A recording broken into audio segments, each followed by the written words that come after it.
Okay, hello everybody, I'm back. God still speaks through visions and dreams. Yes, He does. I have so much I want to talk about.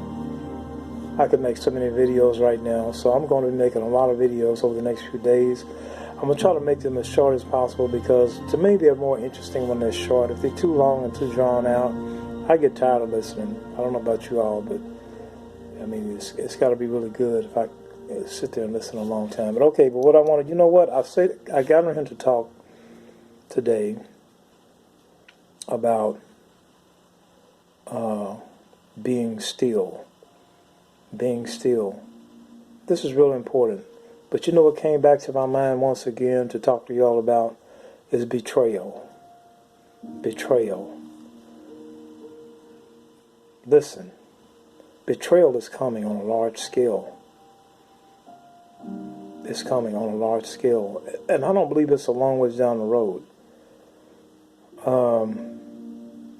And it's coming to make you quit. Okay, betrayal is coming. Treacherous betrayal is coming. And it's coming to make you quit. Okay?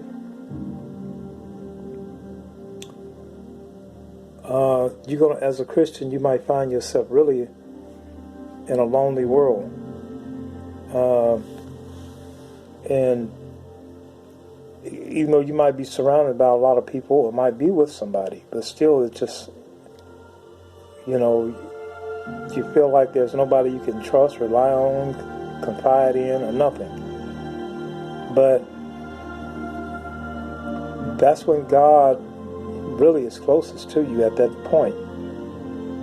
But this is what I'm going to talk about, and I'm going to try to tie betrayal in this as well, because do you ever, when you're speaking, do you ever know for certain that God is speaking while you're speaking? And this is what I'm feeling right now. You guys got to better prepare yourself for betrayal. Okay? You're going to have to learn, you're going to have to understand that there's nobody more important than Christ. And remember, when you go back through the Bible stories, the betrayal took place by people that were very close to them. Okay? Such as Jacob. How Jacob did Esau. Judas, when he was working right along with Jesus Christ. And look what happened to Joseph. His own brothers did him that way. His own brothers sold him into prison. Okay? It wasn't somebody, some stranger or some enemy. It was somebody very close to them. And you know the words teaches, Jesus Christ teaches that in the last days many shall betray one another. Okay, it's coming. It's coming. And somebody I'm talking to, you got to prepare yourself for betrayal. It might be your mother.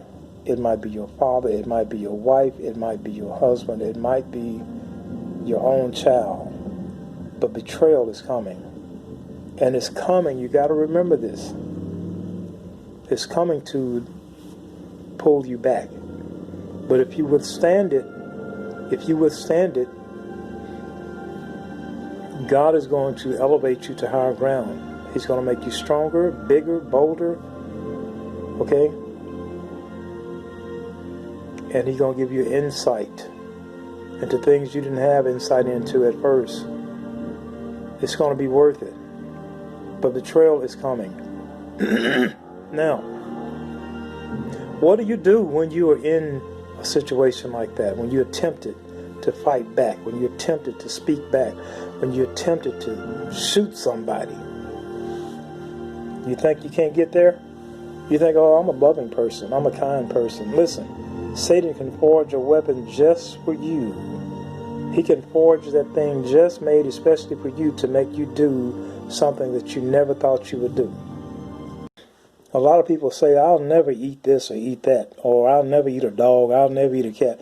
But you get real hungry, you find out your mind will change about about eating a lot of things. It's the same way with temptation and trials, and when you're in that fiery furnace, okay, when you're in that fiery furnace, when you're in that lion's den. You don't know what you'll do until you're under that heat. All right? When I was in the hospital with COVID, I remember before the coronavirus came, I remember God talking to me.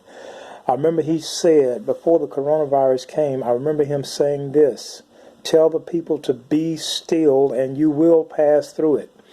Now, I didn't think I was going to get the coronavirus because I was trusting God. You know, I'm a Christian. I believe God, you know, Psalms 91, all of that. Okay? But I got it. And I was really surprised that I got it. But I remember God telling me, tell the people to be still and you will pass through it. Now, we're going to talk a little bit about being still. What does this mean exactly? Okay, I want you to hear me because this is extremely important. Somebody, you will be betrayed. It's coming, I'm telling you. Now, I think I've stressed that enough. But now listen. What does it mean to be still? Okay, that's saying. Okay, let's see. Let's go to Isaiah 43:1. It says, now, this is what the Lord says, the one who created you, O Jacob, and formed you, O Israel. Now remember, we have been grafted into the branch. We're the wild branch. The wild olive branch have been grafted into the olive tree. So all the promises of Israel, all the promises that are for Israel is for us too. We are also Abraham's seed. We are inherited. We have inherited his promises as well. So this scripture, when it's speaking to Israel, it's talking to us as well. It says, "O Israel, don't be afraid, for I will protect you. I call you by your name. You are mine." Okay. But listen at this. It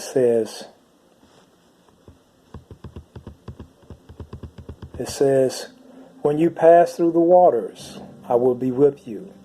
When you pass through the rivers, they will not sweep over you. Okay, now that can cause for panic, right? That can cause for panic. If you're in high water, and the water is moving very fast, especially if you can't swim, that can cause for a panic, all right? When you walk through the fire, you will not be burned. The flames will not set you ablaze. Now, I don't think I'll ever be caught in a house fire. I hope not, anyway, and have to trust God to keep me from being burned. That would be an awful position to be in. But nevertheless, this is you remember the story of the three Hebrew boys when they were in the fiery furnace. They wasn't burned. Okay, they were thrown in the fiery furnace.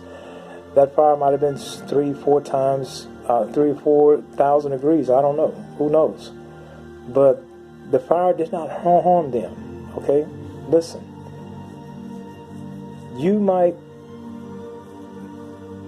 I believe you can apply, you can use your faith for this if it happens, if this literally happens.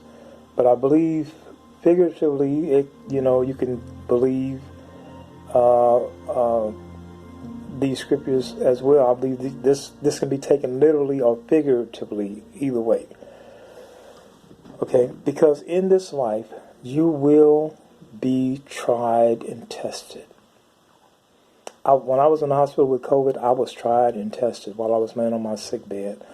I was tried and tested with fear. I was tried and tested to a level of fear I didn't even think I hadn't experienced in a long time. Okay, it's really different when death is actually stalking you and you know it. When death is stalking you, yea, though I walk through the valley of the shadow of death, David said, I will fear no evil, because he's with me. Okay, you have to remember that. But when you're actually being stalked by death, when death is actually standing in your room and he's speaking to you, okay, he's saying, I got to get you. I got to get you. But God had already talked to you. God had just visited me too. He had just visited me in a dream. And I was really just laying there feasting on everything he had said and just enjoying what he had said and what he had did, and just being able to have that kind of encounter with him. And then I was threatened with death. Just a few minutes later. And it was very hard. That was a challenge. That was a serious challenge for me. Listen, some of you will be betrayed. And that's going to be a very serious challenge. Because your best friend will have done it. Your mother will have done it. And you would think, why did she do that? Or why did he do that? That was uncalled for. And then they might tell you next week, next month, they might say, I love you. They might. They might say, I love you. They might ask you, would you forgive me? But in your mind, you're thinking, well, why? Why did you do that? Why did you, there was no reason, no rhyme or reason for you to do what you did. But you're going to have to forgive them. Listen, that's going to be your test. That's going to be your fiery furnace. That's going to be your lion's den. Listen, that's going to be your Red Sea. But you're going to have to, in these situations, you're going to have to know how to be still. Okay? Now here was, I was reading right here in Isaiah 43. The Lord is telling his people, you will pass through the fire, but you will not be burned. Listen, what I'm trying to say, I'm trying to get this together. You're going to go through some very hot and trying times. Okay? But you're going to have to know how to remain calm. Remember, you're going to have to remain calm in these hours and under these tests and these trials. Remain calm. Remember when Moses and the children of Israel got ready to cross the Red Sea and the army, the Egyptian army was approaching them, and Moses told them, be still. That's what he told them, be still. In other words, stay calm. Stay calm. All right? You might be in a situation where, I'm going to give you an example here. This preacher I know, actually he's a great prophet. He gave his testimony about, I don't know if it was his wife or his girlfriend or what, but I think he caught her in an affair. Okay, he caught her in an affair. And as he was going there to confront her about it, I might not be telling the story exactly, but I know then generally this is what happened. As he was going there to confront her about it, God spoke to him and said, if you say one word to them, you go into prison. That's what he said. He said, God said, if you say one word, you go into prison. Now think about that. Here his wife or his fiancée, she's the one that's in the wrong. She's the one that's committing the crime. But now he's in a position where he can't say not one word or he's going to be punished. Does that seem fair? Absolutely not. That doesn't seem fair. But in this, when it comes to spiritual warfare, what's fair? There ain't no such thing as fair. It's survival. You do what you do to survive and stay out of the hands of the enemy. That's what matters. But see, that was his fiery furnace. That was his lion's den. He can't panic right there and then mess around and say something, because he'll be in trouble.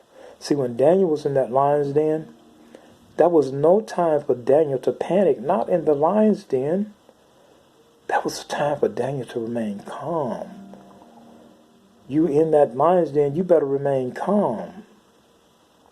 That was no time for the children of Israel to panic. They got to cross that Red Sea. They got to get past that Red Sea because the army was approaching. They was going to kill them. There was no time for panic. There was no time for losing their cool. There was no time for them losing their cool. Listen, some of y'all going to be in situations. You better keep your cool. You better not panic. You better stay calm. Okay? If the police pull you over and give you a hard time, stay calm. Don't go mouthing off with him, because he has been given authority and the power to take your life. And he can do it. He can do it, and he might get away with it. And God might not have judged him for it. There are a lot of people would have been alive today if they just had not have been cursing the cop and made him mad and all that. Should he have killed the person? Like what is that lady in Texas? What was her name? She got out cursing the police officer. Anyway, she ended up dead in a jail cell. But was that right for the police officer to do that? No, absolutely not. It wasn't right, but they still had that authority and the power. And you could go before God untimely, and he could refuse you. That's just one example. I remember another example. This man, he was a very rough character. He was a drug user, drug dealer. He fought a lot. He abused his family. I mean, he just did it all. But one day he came to church, and one day he came to church, he gave his life to Christ. Christ forgave him of his sins and all that. But one day he got angry at somebody, and he wanted to go take revenge. See, that was his day of testing. That was his fiery furnace. That was his lion's den. What do you do in the lion's den? What do you do in your fiery furnace? See, and he was tempted to go over there to that man's house and confront him about whatever the problem was. He did. He went over there and he confronted the man, and he ended up getting killed. Okay? He ended up getting killed. Listen, we are going to have our Red Sea challenge. We're all going to have our fiery furnace, our lion's den. But that is no time to panic when you're in the lion's den. When you're in a situation where it could cost you your life, potentially it could cost you your life, you got to remain calm. Sometimes don't even say anything. Well, she shouldn't have did that to me, or he shouldn't have done that to me. Sometimes it's best to just be quiet and walk away. Sometimes it's best to just embrace the person, say, hey, I forgive you, I love you, and just walk away. Because Satan is trying to set you up. He's trying to set you up and take your life. He knows your future much better than you do. He knows what God has in store for you. He knows what kind of champion you really are at heart. He knows. He knows what kind of problem you're going to be for him in the future. He knows what kind of problem you are for him right now.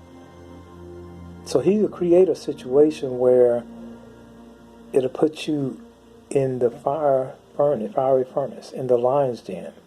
And when you're in the lion's den, in the fiery furnace, or you are facing the Red Sea, that is no time to panic. That is no time to lose your cool. Stay calm, hear God, and obey God.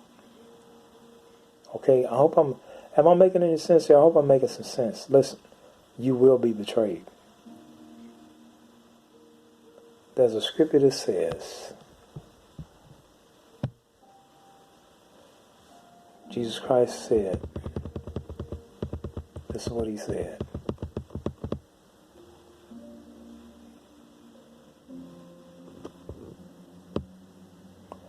Think not that I come to send peace on earth. I came not to send peace, but a sword. Did you see that? He said he didn't come to send peace, but he's saying he came with a sword. But I have come to turn a man against his father, a daughter against her mother, a daughter-in-law against her mother-in-law. Are y'all listening to that? Better listen. Because see, people that y'all look up to so much, those are the ones going to let you down. The ones that y'all trust, those are the ones that's going to disappoint you. You better listen, I'm telling you. I see betrayal coming on a large scale. On a large scale. A man's enemy will be of the members of his own house. That's what Jesus said. Okay? And the enemy of the man are his own household. Listen, I'm telling you. Prepare yourself. Prepare yourself. This is what's coming. I've been seeing betrayal on a large scale Man, I know I'm right about this, man. I know I'm right. I know I am. If you love your father or your mother or even your sons and daughters more than me, you are not fit to be my disciple. That's what Jesus said. If your loved one betray you and you get so upset until you leave God because someone hurt you, or someone in the church hurt you, someone you thought was righteous and holy, but they hurt you, or someone you thought truly loved you, but they hurt you, and you leave God because of that, he said, you're not fit to be my disciple. That's what he said. It's coming. You can bet your last dollar it's coming. If somebody listened to this video, I'm absolutely sure. Somebody listened to this video, I'm telling you, betrayal is coming. Don't be shocked when it happens. Don't be surprised. But remember, the Lord said that people of your own household is going to betray you. Okay? And then it says, whosoever does not take up their cross and follow me is not worthy of me. That betrayal is going to bring suffering. That betrayal is going to bring misery. That's what this is saying. That's going to be your cross. That's going to be your cross. Cross is symbolic of suffering. Cross is a symbol of suffering. If you refuse to take up your cross and follow me, you are not mine. You're not my disciple. That's what Christ said. Listen. When betrayal comes, don't turn on God. Don't go back. Don't go back to your drinking. Don't go back to your smoking. Don't go back to your women chasing, man chasing. Don't go back to your fighting. Don't get angry. Well, you might get angry, but don't hold on to anger. Don't hold on to it. Let it go. Okay? But it's coming. That's going to be your lion's den. That's going to be your fiery furnace. But God said the fire will not hurt you, but you're going to have to do what he tells you to do. Okay? You're going to have to do what he tells you to do. Now, I don't know what's going to take place in this country with this election stuff. As far as I see, it looks like Biden is winning. But I don't know, man. This looks shaky. Just in case something happens in your life that has to do with this election, something that you don't like, okay? Hold on to Jesus Christ with everything you got. No, doesn't matter what anybody else do. Because Satan wants you to give up. Don't give up. Okay? Hold on to Christ with everything you got. You are going to experience you're going to have your Red Sea experience. But Moses said, be still and see the salvation of God. Be still. Stay calm. If you don't know what to do, don't do anything. Just wait until you hear from God. Don't go throwing stuff, fighting, going to get knives, guns. Don't do that. Don't go back to your old ways. I know it'll be hot. That furnace is hot. I know you'll be tempted to panic in that lion's den, but don't do it. Stay calm. Your betrayal will be your lion's den. Your betrayal will be your fiery furnace. Your betrayal will be your Red Sea. Stay calm. Don't panic in the fiery furnace. Otherwise, you might feel that fire. Don't panic in the lion's den. Otherwise, you disturb those lions, and they'll realize you made out of meat, and they like meat. Okay?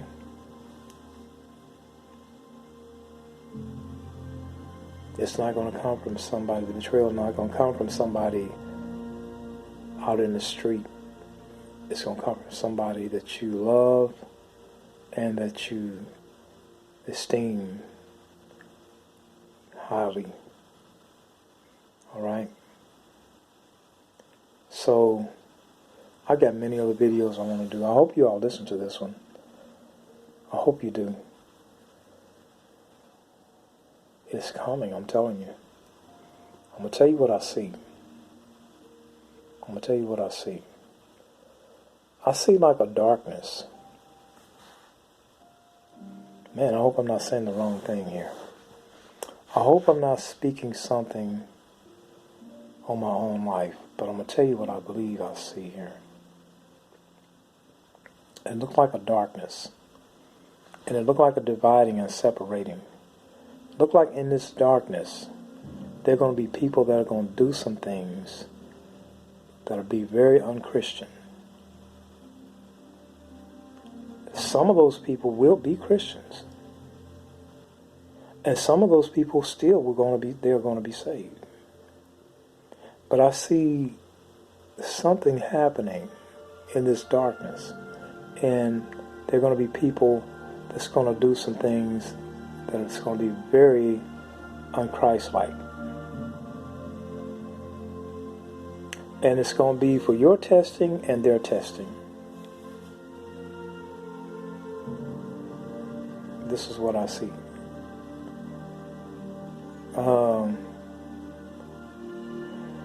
It's going to be for your testing and their testing. But betrayal is coming.